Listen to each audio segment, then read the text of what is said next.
नमस्कार, आप देख रहे हैं न्यूज़ वन इंडिया और आप सभी का स्वागत है हमारे खास कार्यक्रम देवभूमि में। और पहली खबर राजधानी देहरादून से। युवा चेतना दिवस के रूप में मनाई गई है स्वामी विवेकानंद की जयंती। जयंती पर सीएम त्रिवेंद्र सिंह रावत ने युवाओं से किया है संवाद।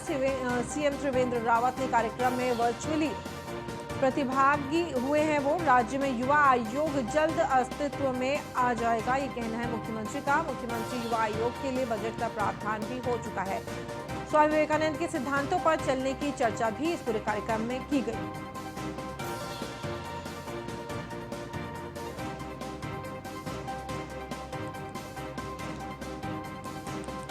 युवा चेतना दिवस के रूप में मनाई गई है स्वामी विवेकानंद की ये जयंती। जयंती पर सीएम ने युवाओं से बातचीत भी की, उनकी बातचीत सुनी। और आपको बता दें, चेतना दिवस के रूप में मनाई गई है, युवा चेतना दिवस के रूप में मनाई गई स्वामी विवेकानंद की जयंती। जयंती पर सीएम त्रिवेंद्र रावत ने युवाओं से संवाद किया है। त्रिवेंद्र रावत ने कार्यक्रम में वर्चुअली वो भागी रहे। आपको बता दें, बीते कुछ दिन पहले उनकी तबीयत बिगड़ी थी और उसके बाद से ही वो पहले क्वारंटीन में थे और उसके बाद उनको इलाज के लिए, अच्छी सेहत के लिए उनको दिल्ली भी लाया गया था और अब वो स्वस्थ हैं। फ़हीम तन्हा हमारे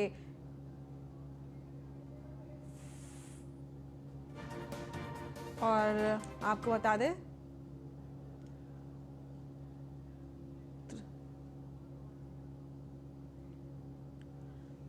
और जयंती पर आपके सीएम त्रिवेंद्र रावत ने कार्यक्रम में वर्चुअली प्रतिभागी रहे हैं। वो राज्य में युवा आयोग जल्द अस्तित्व में आ जाएगा, ये कहना है मुख्यमंत्री का।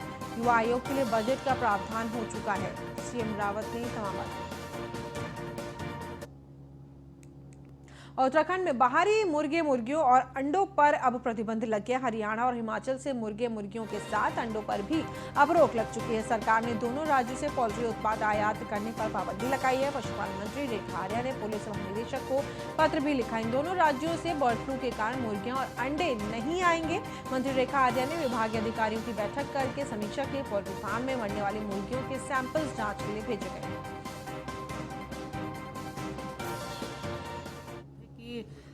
अभी बर्ड फ्लू जो है हमारे पोल्ट्री सेक्टर में बिल्कुल भी नहीं है। सैम्पलिंग हम लोग लगातार कर रहे हैं। यदि नेचुरल डेथ है उस पर भी हम लोग सैम्पलिंग कर रहे हैं। लेकिन फॉरेस्ट विभाग में जो हमारे जंगली पक्षी हैं उनकी जब सैम्पलिंग की गई तो 2 कौवों में जो है बर्ड फ्लू होने की पुष्टि हो चुकी है। अभी फॉरेस्ट में तो हाई अलर्ट जारी है। हमने भी अपने पोल्ट्री सेक्टर में अलर्ट जारी किया हुआ है।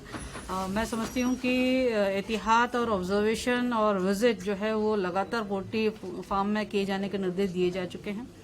अन्य प्रदेश जो कि बर्ड फ्लू से प्रभावित है उन प्रदेशों से किसी भी प्रकार का आयात मुर्गी के रूप में अभी सख्त मनाही है, विशेषकर हरियाणा राज्य से। इसके अतिरिक्त जो हमारे पोल्ट्री फार्म में हमारे किसान हैं उनको ये कहा गया है कि किसी भी प्रकार की मृत्यु होने पर तुरंत सूचना जो है हमारे हेल्पलाइन नंबर पर करें ताकि हमारे संबंधित अधिकारी कर्मचारी आकर उसकी सैम्पलिंग कर सके।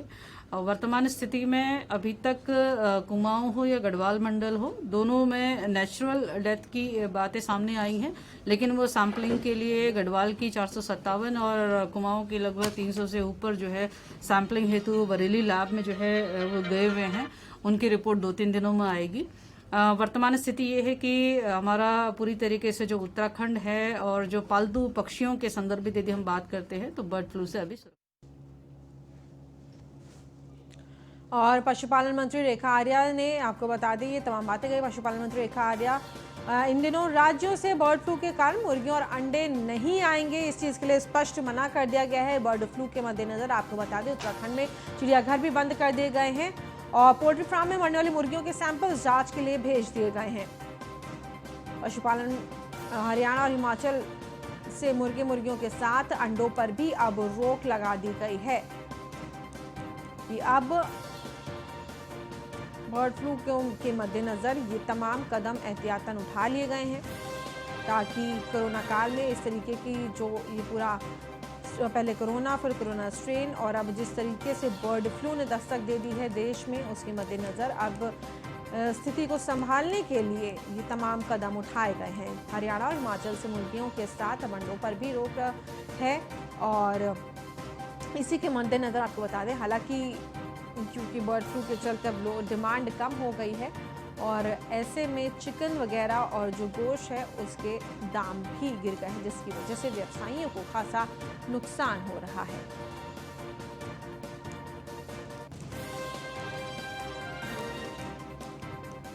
और पुलिस महानिदेशक को पत्र लिखा है रेखा आर्य ने।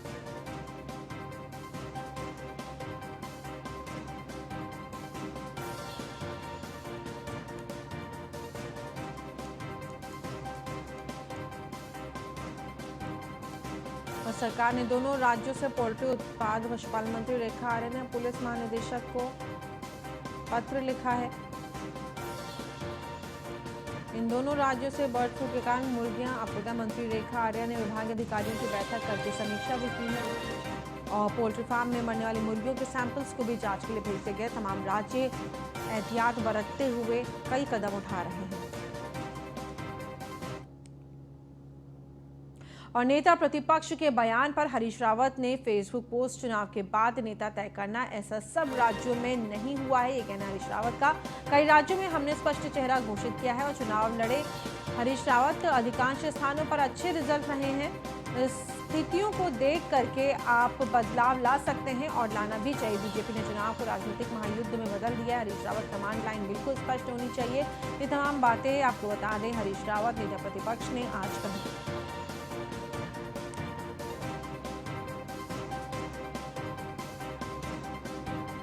कमांड लाइन बिल्कुल स्पष्ट होनी चाहिए।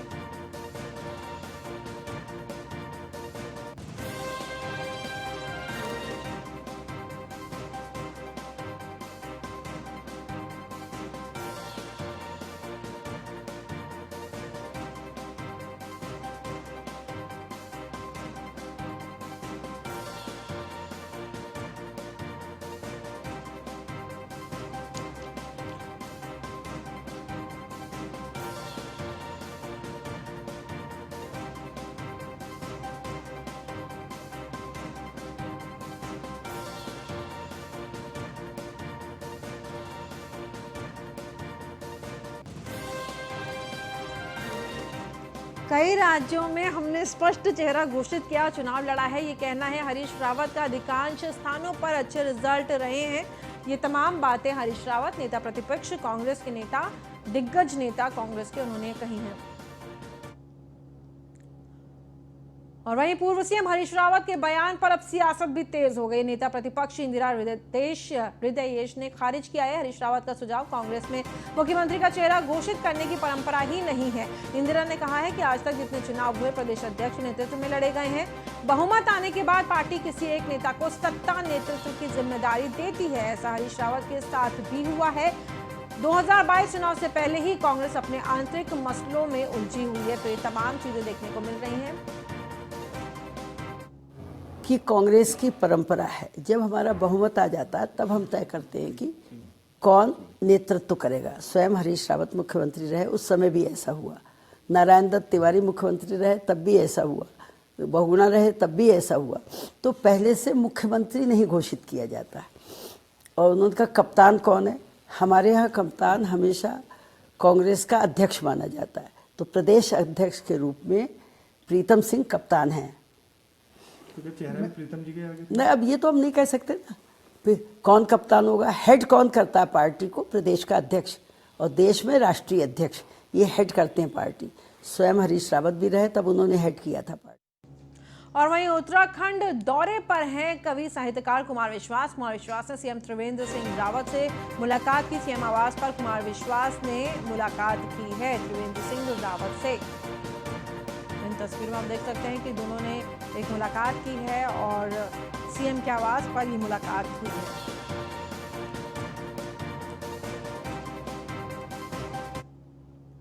और सीएम त्रिवेंद्र रावत ने बजट को लेकर के सुझाव मांगे हैं। आपका बजट, आपका सुझाव के तहत ही अपील की गई है। बजट में हर वर्ग का ध्यान रखा जाएगा। सीएम त्रिवेंद्र ने बजट के लिए जनता को 20 जनवरी तक सुझाव भेजने का ये उन्होंने अपील की है।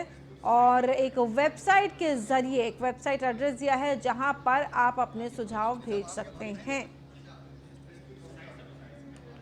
तो ये वेबसाइट आपको बता दें, जो ये आप वेबसाइट का एड्रेस देख रहे हैं, इसके ऊपर आप अपने सुझाव भेज सकते हैं। उत्तराखंड बजट ऐप के जरिए भी आप उस पर सुझाव भेज सकते हैं कि क्या चाहते हैं आप अपने बजट में।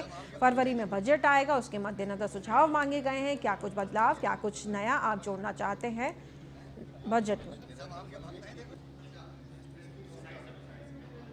और हरिद्वार दौरे पर हैं राज्यपाल बीबी रानी मौर्य। हैदराबाद में वात्सल्य वाटिका का उन्होंने जायजा लिया। भागीरथी सरस्वती विद्या मंदिर स्कूल का भी शुभारंभ किया। एसएसपी हरिद्वार और सीडीओ ने राज्यपाल का स्वागत किया। मकर संक्रांति महापर्व एवं सम्मान समारोह में वो शामिल भी हुए।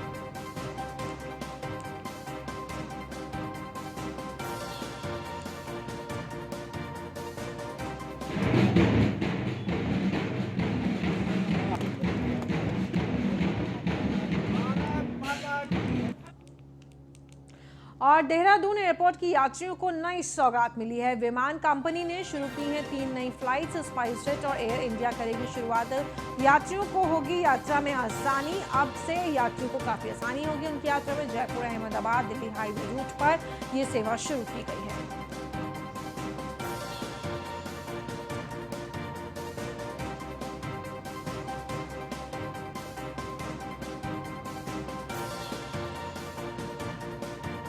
स्पाइसजेट और एयर इंडिया की तरफ से इस फ्लाइट की शुरुआत की गई है। विमान कंपनी ने शुरू की 3 फ्लाइट्स।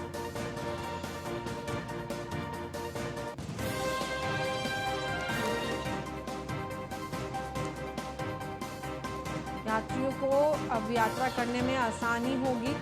जयपुर अहमदाबाद दिल्ली हवाई रूट पर अब आसानी।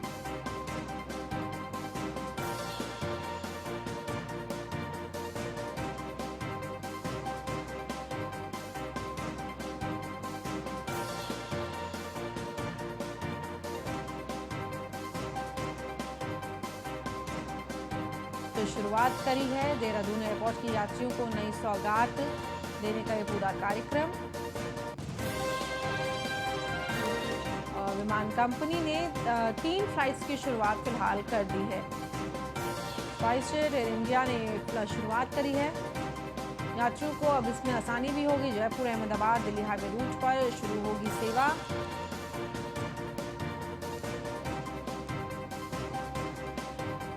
देहरादून एयरपोर्ट की यात्रियों को नई सौगात देने की तैयारी विमान कंपनी। और महेंद्र सिंह चौहान हमारे साथ फोन लाइन पर हमारे संवाददाता मौजूद हैं। महेंद्र, जिस तरीके से देहरादून एयरपोर्ट पर अब 3 ये फ्लाइट्स उतरेंगी, जयपुर अहमदाबाद दिल्ली हवाई रूट पर से शुरू की गई हैं फ्लाइट्स, क्या कुछ ताज़ा अपडेट आपके पास इसके ऊपर? कब से शुरुआत हो रही है, किस किस समय पे होगी और कितनी सुविधा और आसानी होगी जनता को आवागमन में? महेंद्र जी देखिए, आज स्पाइसजेट की फ्लाइट जो है जयपुर अहमदाबाद और दिल्ली के लिए 3 फ्लाइटें शुरू की गई हैं जो हफ्ते में 6 दिन अपनी सेवाएं देंगी। इसके अलावा 15 जनवरी से एयर इंडिया की मुंबई के लिए भी एक फ्लाइट इसमें ऐड की जा रही है जो 4 दिन सप्ताह में अपनी सेवाएं देंगी। यकीनन इससे तय है कि जिस तरह से एयर ट्रैफिक लगातार देहरादून एयरपोर्ट पर बढ़ रहा है, उससे यहाँ पे आने वाले पर्यटकों को जो हवाई यात्रा का सफर अधिक करते हैं उनको यकीनन इससे फायदा होगा और प्रदेश के विकास को एक नई इससे उपलब्धि हासिल होगी। जी महेंद्र, ये कितना सुविधाजनक होगा आम जनता के लिए जो अक्सर आवागमन करते रहते हैं देहरादून से दिल्ली और तमाम जगहों पे? आपने जिस तरीके से बताया कि व्यवसाय के लिए भी ये बेहद सुविधाजनक रहेगा। जी बिल्कुल, देखिए उत्तराखंड एक पर्यटन प्रदेश है और जो हवाई यात्रा करने वाले जो यात्री हैं, खासकर आजकल कोविड के समय में हवाई यात्रा को सेफ माना जाता है, तो उसको लेकर जिस तरह से 4 फ्लाइटें नई यहाँ पर शुरू हो रही हैं, उसमें यकीनन प्रदेश में पर्यटकों का आवागमन बढ़ेगा और साथ ही जो अब महाकुंभ भी उत्तराखंड में शुरू होने जा रहा है उसमें और अधिक बाहर से भी काफी पर्यटकों को आने में आसानी होगी और सुविधाजनक सफर वो कर पाएंगे। जी ठीक है महेंद्र, तमाम जानकारियों के लिए आपका बहुत बहुत धन्यवाद महेंद्र। हमारे संवाददाता महेंद्र हमारे साथ जुड़े हुए थे। और अब लोगों को आवागमन में काफी आसानी होगी तमाम फ्लाइट्स चलने से। हमारा खास कार्यक्रम देवभूमि में ऋषिकेश में एम्स अस्पताल में कोविड-19 टीकाकरण के सभी, आपको बता दें, तैयारियां कर ली गई। वैक्सीनेशन को लेकर के तैयारियां पूरी हो गई हैं। पहले चरण में फ्रंट लाइन वर्कर्स के रूप में कार्य करने वाले डॉक्टर्स और नर्सिंग स्टाफ को ये टीके लगाए जाएंगे। 16 जनवरी को देश भर में शुरू होने वाले टीकाकरण का कार्यक्रम ऋषिकेश एम्स में भी शुरू हो जाएगा। एम्स प्रशासन ने इस अभियान के लिए आयुष विभाग की बिल्डिंग में कोविड टीकाकरण केंद्र बनाया है। केंद्र में प्रतिदिन 100 से 200 के बीच हेल्थ केयर वर्करों को टीका लगाने का लक्ष्य रखा गया है। वैक्सीन आ गई है और ये जनता के लिए बड़ी अच्छी खबर है। तो सबसे पहले हेल्थ वर्कर और फ्रंट वर्कर को दी जाएगी। केंद्र सरकार का बहुत अच्छा इंतजाम है, सब जगह पहुंचेगी, सब कोनों में पहुंचेगी और हम लोग कोशिश करेंगे कि 3 महीने के अंदर सब फ्रंट वर्कर और हेल्थ वर्कर को ये दवा मिल जाए, ये वैक्सीन मिल जाए। उसके बाद में सेकेंड जो लाइन है उनको मिलेगी और उसके बाद में बाकी सब लोगों को मिलेगी। ऋषिकेश द्वारा क्या क्या तैयारियां की गई हैं कोरोना वैक्सीन को लेकर? देखिए, वैक्सीन के लिए हम लोग 2 सेंटर बना रहे हैं और हम लोग कोशिश करेंगे हेल्थ विभाग के द्वारा आदेशित मानकों के आधार पे एम्स ऋषिकेश द्वारा कोविड सेंटर वैक्सीनेशन सेंटर की स्थापना करी गई है और इस वैक्सीनेशन के प्रोग्राम में मानकों के आधार पे हमने वेटिंग एरिया, वैक्सीनेटर रूम और ऑब्जर्वेशन एरिया बनाए हैं, जिसमें 30 मिनट्स तक प्रत्येक व्यक्ति का ऑब्जर्वेशन करा जाएगा वैक्सीनेशन के बाद। साथ साथ में इसके लिए मल्टीपल टीम्स तैनात करी गई हैं और हमारा उद्देश्य ये है कि हम एक सेंटर के साथ साथ और अन्य सेंटर को भी एक्टिवेट कर पाएँ। प्रेजेंटली हमारे संस्थान में लगभग 6000 हेल्थ वर्कर कार्य कर रहे हैं, जिसमें से लगभग 300 हमारे फैकल्टी मेंबर्स हैं, उनके वैक्सीनेशन को हम टारगेट कर रहे हैं और प्रतिदिन हमारा ये टारगेट रहेगा कि 100 से 200 लोगों का वैक्सीनेशन हो जाए। ये कार्यक्रम जैसे सारे देश भर में 16 तारीख से प्रारंभ होने वाला है, हमारे संस्थान में 16 तारीख से 10 बजे से शुरू होगा और विभिन्न प्रकार के साइड इफ़ेक्ट्स को निपटने के लिए भी हमने अपनी AEFI टीम्स बनाई हैं, जिससे कितना भी क्रिटिकल साइड इफेक्ट हो हम आसानी से उसको मैनेज कर सकें। हेल्थ और वहीं कोरोना वैक्सीनेशन के दौरान गठित टास्क फोर्स से किसी तरह की चूक ना हो, इसके लिए पौड़ी जिला प्रशासन तैयारी में है। गठित की गई स्वास्थ्य विभाग और जिला प्रशासन की टास्क फोर्स टीम आयोजित हो रहे ड्राई रन से सबक भी ले रहे हैं और पेश आ रही कमियों को ड्राई रन के दौरान सुधारा भी जा रहा है। जिला प्रशासन और स्वास्थ्य विभाग मिलकर के ड्राई रन को सफल बनाने के प्रयास में जुटे हुए हैं। इसमें हेल्थ वर्कर्स के साथ ही 7-25 सेक्टर और 9 जोनल मजिस्ट्रेट की देखरेख में ड्राई रन को सफल बनाया जा रहा है। तो एक ये बड़ा अभियान, ये बड़ा ऑपरेशन और उसके तहत तमाम सारी जरूरी कवायदे की जा रही ताकि कहीं भी कोई चूक ना रह जाए। इस कार्य को सुनिश्चित करने के लिए लगभग 25 हम लोगों ने सेक्टर मजिस्ट्रेट लगाए हैं और 9 के करीब हमारे जोनल मजिस्ट्रेट इसमें लग रहे हैं और साथ ही साथ हमारे जितने भी SDM हैं लगातार उसमें टच पे रहेंगे और उसके साथ जितने भी MOICs हैं उस पर इस ड्यूटी पे लगे। इस ड्राई रन में जितने कर्मचारियों की ड्यूटी इसमें लगी है, जिसमें आपका वैक्सीनेटर जो ऑफिसर्स हैं, उसके अलावा वैक्सीनेशन ऑफिसर 1, 2, 3, 4 जिन कर्मचारियों की उस सेंटर्स में ड्यूटी लगी है उनकी ट्रेनिंग हम लोगों ने दे दी है। इस और अगली खबर लालकुआं से। लालकुआं के हल्दू चौड़ क्षेत्र में रहने वाले शंकर लाल, जो कि पहले से ही दिव्यांग और विकलांग हैं और न्याय के लिए अपने परिवार के लिए दर दर भटक रहे हैं, जिसके लिए कई बार क्षेत्र के जनप्रतिनिधि और अधिकारी के चक्कर भी काट चुके हैं और जैसे तैसे करके पहली बार उनके खेत में सिंचाई के लिए नहर बनवाई जा रही है। वहीं ये सिंचाई विभाग की नहर भी कमीशन खोरी की भेंट चढ़ गई। लाखों रुपए की लागत से बन रही ये नहर ठेकेदार द्वारा इतनी लापरवाही से बनवाई जा रही है कि निर्माण में इस्तेमाल होने वाला सीमेंट और रेत का कहीं पता ही नहीं है, जिसको लेकर के दिव्यांग शंकर लाल के अंदर काफी आक्रोश देखने को मिला है। ये बहुत जो इसका मटेरियल है वो बहुत ख़राब आ रहा है, जिससे जो मेरे पिताजी हैं उन्होंने देखा इस नहर को, ये नहर इसमें बहुत हुआ है, गुणवत्ता सही नहीं है। ये नहर बहुत 3 दिन से पश्चात बनी, पर मेरे पिताजी ने देखा इस नहर को, इसका नहर जो सीमेंट। देखिए, मेरा नाम शंकर लाल है, मैं दिव्यांग समिति का अध्यक्ष हूँ और मैं हमेशा सच की लड़ाई लड़ता हूँ और लड़ना भी चाहिए। और आप लोग हमेशा मीडिया चौथा स्तंभ हमेशा हमारा सपोर्ट करता है, मैं आपका बहुत धन्यवाद करता हूँ। और आपके चैनल के माध्यम से मैं कहना चाहता हूँ, जो ये नहर बन रही है इसका काम बहुत गलत हो रहा है। यानी कि पहले तो इसमें लिपापोती हो रही थी, तो मैंने इसका जब विरोध किया कि लिपापोती ना करके इसको जड़ से नहीं बनाया जाए, तो इसमें संज्ञान तो लिया गया।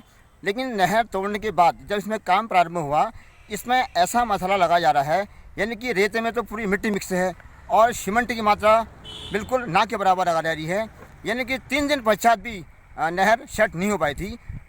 तो मैंने इसका जब विरोध किया, तो जब मैंने इसको ठेकेदार को फ़ोन किया कि भाई साहब जो आप ये काम करवा रहे हैं, काम सही नहीं करा रहे हैं, तो इसमें तो जनता का पैसा दुरुपयोग हो रहा है, क्योंकि जनता का पैसा है ना, कोई ऊपर से पैसा तो आता नहीं है। और नरेंद्र नगर से अगली खबर है, किसान कर रहे हैं वहां पर बारिश का इंतजार। इस साल सर्दियों में नहीं हुई है बारिश ना होने से फसलों को काफी नुकसान भी हुआ है। घने कोहरे ने वहां पर लोगों की मुश्किलें बढ़ा दी। कड़कड़ाती ठंड से वहां पर लोग ठिठुर रहे हैं। प्रशासन ने ठंड से निपटने के लिए कोई भी इंतजाम नहीं किया है और इस वजह से आप देखिए काफी परेशानियों का सामना करना पड़ रहा है। और पशु पक्षी भी आप देख सकते हैं किस तरीके से कड़कड़ाती ठंड में ठिठुर रहे हैं और अलाव के पास सहारा ले रहे हैं। और इस बुलेटिन में फिलहाल इतना ही। देश और दुनिया की तमाम खबरों के लिए आप देखते रहिए न्यूज़ 1।